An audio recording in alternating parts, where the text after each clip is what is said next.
Salut les enfants perdus et bienvenue sur Archeo Toys, la chaîne qui creuse dans tes souvenirs. Cette semaine, je profite de l'été pour aborder un sujet des plus rafraîchissants. Si d'habitude je vous parle le plus souvent des petits secrets de nos figurines préférées, nous allons nous attaquer cette fois-ci à des jouets destinés aux beaux jours et aux grands espaces. Et l'un des jeux préférés des enfants, juste après faire des cabanes en forêt, c'est évidemment faire la guerre pour de faux. Je vous ai déjà parlé des jouets belliqueux au travers des petits soldats, mais notre sujet du jour est parvenu plus qu'aucun autre à rendre la guerre la plus inoffensive possible. Les pistolets factices, qu'ils soient à fléchettes ou à eau, semblent toujours avoir fait partie de nos coffres à jouets, assurant ainsi la relève pour maintenir les vocations militaires. Petit bémol, ces jeux de vilains ont la fâcheuse tendance à déraper, surtout s'ils ont lieu en intérieur. Pourtant, c'est bien sur la promesse de batailles domestiques endiablées que la gamme Nerf continue de vendre des millions d'armes en plastique coloré.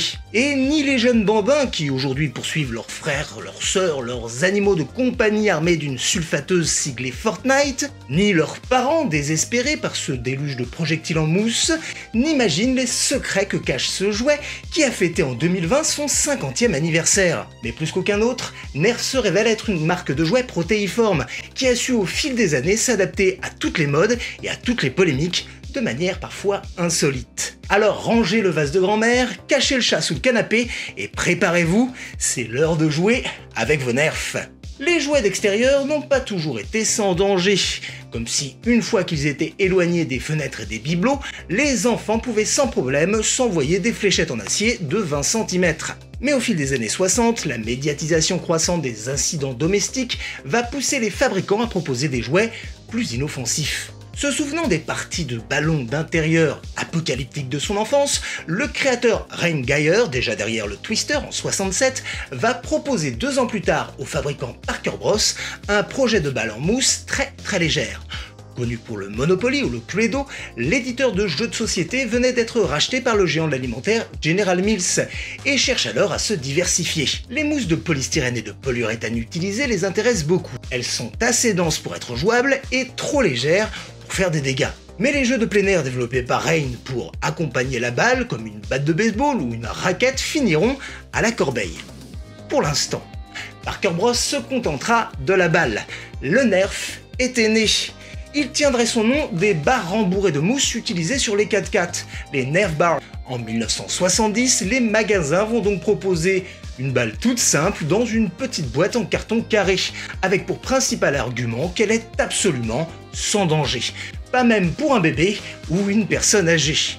Il s'en vendra 4 millions rien que la première année. La balle sphérique de 10 cm est très vite rejointe par des versions plus grandes, puis c'est au tour du ballon de basket ou de football d'avoir droit à une version Nerf, parrainée par des stars de l'époque. Il est intéressant de noter que les premières pubs pour les Nerf sont des placements de produits jumelés à la boisson Kool-Aid, qui appartenait elle aussi à General Mills. Les balles Nerf vont très vite devenir populaires et faire l'objet de nombreuses copies. Devenues un classique des cours de récré, elles vont souffrir de la simplicité de leur fabrication. Vous vous souvenez sans doute du ballon en mousse avec lequel vous avez joué à l'école. Et si, celui qui devenait une vraie éponge là, à la moindre pluie. Eh bien, c'était sans doute une copie de Nerf. Alors une dizaine d'années plus tard, alors que la vague Star Wars est passée, Parker Bros va être fusionné avec Kenner et va tenter de dépoussiérer son concept. Mais probablement pas de la manière que vous imaginez. Les jeux traditionnels comme les ballons paraissent bien fades face à la révolution marketing. De muscleurs à mon petit poney, il faut maintenant des personnages incarnés, des figurines. Et c'est une illustratrice déjà responsable des petits poneys qui va se charger de donner un peu de vie à nos Nerfs. C'est ainsi qu'en 1985, les Nerfs s'essayent aux jouets pour tout petits avec les Nerf Full.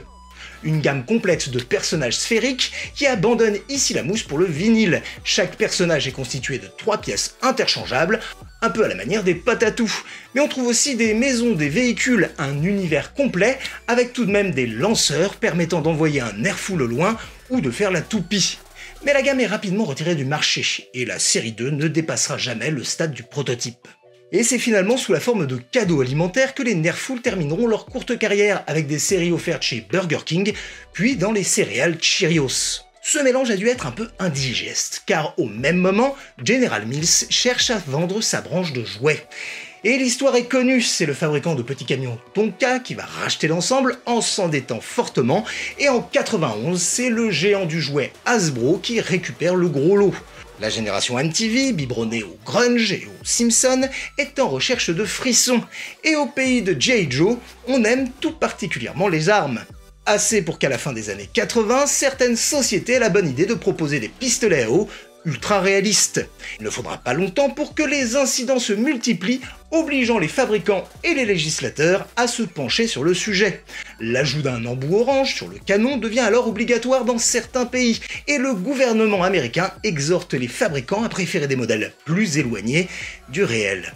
Kenner avait déjà utilisé les balles en mousse façon Nerf sur de nombreux jouets, notamment Ghostbusters, mais son nouveau propriétaire, Hasbro, souhaite créer une gamme de jouets entièrement dédiée. Et c'est au printemps 91 que la marque Nerf va proposer un premier arc accompagné de flèches en mousse. Dès l'année suivante, elles sont rejointes par des fléchettes. Le premier blaster du genre a pour nom Nerf Sharpshooters. Mais la concurrence est rude, car au même moment, Sega propose les Lock-On, véritables jeux de shoot grandeur nature en infrarouge. Et Ideal tape le carton avec les Super Soaker, des canons à eau eux aussi bariolés de couleurs flashy. Toutefois, Nerf profite de la puissance marketing d'Hasbro, avec des campagnes publicitaires pleines d'adrénaline. Les gars, l'arme la plus précise, c'est Missile Storm, de Nerf. 1. 4 missiles en rafale. 2. Pas besoin de recharger. 3. Quand vous entendez ce bruit, c'est déjà trop tard. Compris les gars?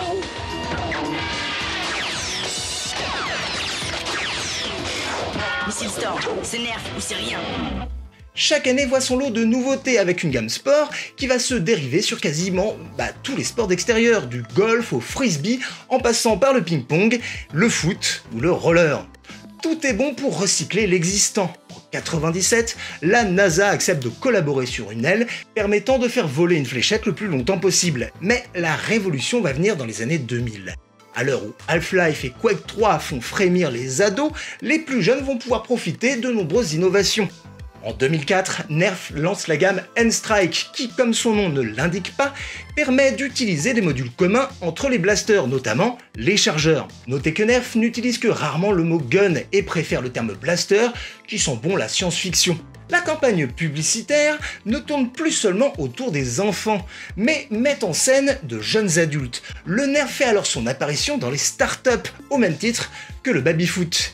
Et il y a peut-être une leçon à tirer sur ce management qui mène des employés à se faire régulièrement la guerre avec des flèches en mousse, mais on devrait y passer 3 vidéos.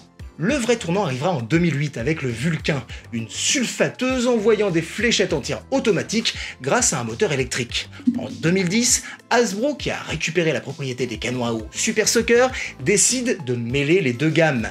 Le Nerf devient un classique des vidéos de certains youtubeurs, offrant encore et toujours cette image cool au produit, en dépit de leurs limites techniques.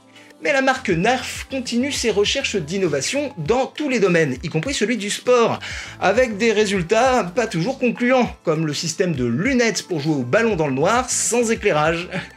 Génial! Y a pas mieux pour se faire renverser par une voiture. Mais ce que veut le public, ce sont des blasters de plus en plus impressionnants et des sensations sans se mettre en danger. Ils seront comblés avec le Centurion et ses flèches sifflantes. Cela ne va pas empêcher la marque d'être sous le feu des critiques, tout d'abord pour sa gamme Nerf Rebelle, destinée aux jeunes filles. Souhaitant probablement surfer sur le succès de Hunger Games et de l'arc que porte son héroïne, Nerf Rebelle va tenter un drôle de grand écart avec un spot pub très critiqué à sa sortie en 2013. La gamme va aussi s'essayer au mélange bizarre avec une arbalète dotée d'un code secret à la manière d'un journal intime. Comme si les petites filles avaient besoin de jouets absolument spécifiques. Les nombreuses copies asiatiques pousseront finalement Hasbro à tenter de renouveler son système de tir. Malheureusement, le mal est fait. 3 ans plus tard, c'est la nouvelle gamme Nerf Rival qui va connaître quelques problèmes.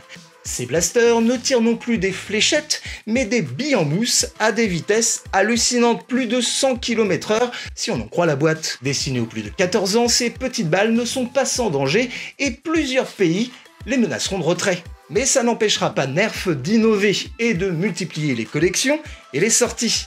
La marque proposera carrément un drone à chenilles avec une caméra intégrée, suivi d'une version araignée. Oui, là c'est un sacré délire. Mais c'est en se lançant officiellement dans les collaborations avec des licences que Nerf va toucher son nouveau public. Des Nerf Halo, Star Wars et bien sûr Fortnite depuis 2019. Il faut dire que le jeu vidéo adoré des plus jeunes offre une expérience relativement proche, avec des designs cartoon et des couleurs acidulées. Que ce soit son fusil à pompe ou son lance-roquette, je suis à peu près sûr que nous tenons là les collecteurs de demain. Mais le plus curieux avec les Nerfs, c'est qu'en plus de 50 ans, la promesse n'a pas changé. Il s'agit toujours de pouvoir jouer sans dégâts. Même si, avouons-le, les victimes des nombreuses batailles plus ou moins volontaires, de balles, de fléchettes et autres frites en mousse, sont nombreuses. Je ne doute pas que vous avez un paquet d'histoires rocambolesques à raconter et je ne peux que vous inviter à me les partager dans les commentaires. Bref, j'espère que cette petite vidéo vous a plu. Comme d'habitude, vous profitez des frais de port offerts chez notre partenaire Toys.lu avec le code TOYGAME. Et ça tombe bien parce que sur Toys.lu, vous trouverez tout un tas de Nerfs, notamment celui d'Halo et le modèle limité Alien qui sortira à l'automne. Cette vidéo a besoin de vous pour vivre, alors que vous ayez joué avec des Nerfs ou non, eh bien partagez-la au maximum, abonne-toi si ce n'est pas déjà fait. Quant à nous, on se retrouve très vite, et en attendant, n'oubliez pas que vous avez été des enfants. Et aujourd'hui, le temps sera... Un orage!